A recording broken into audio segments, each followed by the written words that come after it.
Hello, friends, and welcome to 5 Minutes of Authenticity with Pritha. This is your host, Pritha Lal. I am an authenticity life coach, and it has been my pleasure and privilege to work with individuals when they feel their authenticity is challenged because of various reasons in life that affect us, our situations, circumstances, change, so on and so forth. Each month I pick a theme, as you know, and this April, it is emotional spring cleaning. This theme, however, is not inspired by a client, but my very own heart and soul, the love of my life, my little girl, my 14-year-old Parijat.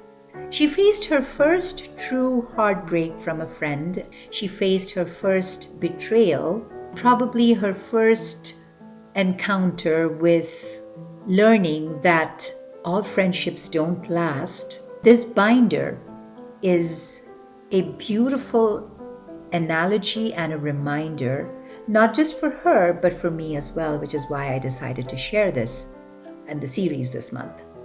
In the binder that she's finally ready to let go, and it's a Beatles binder and she's a huge Beatles fan, she wrote a note. And there are various aspects of the note that I've been discussing over the month. And as we close off this month, there is a moment in the end of my daughter's note that feels like a soft landing. Because she talks about acknowledging the hurt, she talks about finding your voice. And then after all the honesty, after the courage, after the wisdom, she signs off with a little heart, a peace sign, and a Beatles sticker, and the words that are very important, from me to you. It is such a simple phrase, friends, but it carries something so ancient, the instinct to pass our healing forward. We often hear about generational trauma.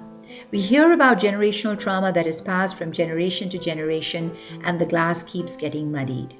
But here is a 14-year-old passing on the healing. When she wrote that note, she wasn't just processing her own hurt, she was offering something to someone she would never meet.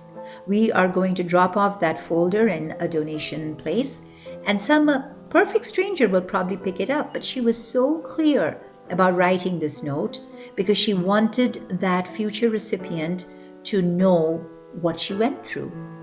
Not in a manner of bitterness or regret, but she wanted the stranger, the future holder of this binder, to have some words that probably would serve them well. The selflessness of this is the fact that this will be a person she will never meet. There is something so profoundly generous about that, to take your pain, to sift through it, to soften it, and then turn it into a gift and give it to someone else.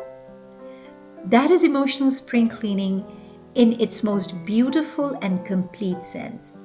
It is not just clearing out, it's not just naming, it's not just standing up, but it's offering what you have learned without any expectation of getting anything back. Your heart has been healed to such a point that you can actually take that hurt and offer it as love. Healing becomes real when it becomes shareable, when it stops being a private ache and becomes a lantern you hold out for someone else. That's what this whole month has been about, friends. Recognizing what we have held, letting the feelings wash through, because one day, like she says, it'll dry out, standing in the rain, standing up for ourselves, waiting for the sun to come on, and now passing that wisdom forward. But here is the thing. Every offering needs a container. Every lantern needs a handle. Every act of generosity needs a boundary. And that is where we will be headed next month. Because if April was about emotional spring cleaning, May is about the architecture of the home we are cleaning. We talked about the stories and the narratives earlier this year. Today, I leave you with some thoughts about May. In May, we shall talk about the walls, the doors, the threshold, the places where we say, this is welcome, this is not. This is mine, this is not yours to take. It's about the windows we will close and open to let what we want in and to keep what we want out. Boundaries are not barriers, my friends. They are the shape of our self respect. They are the structure that lets generosity be sustainable.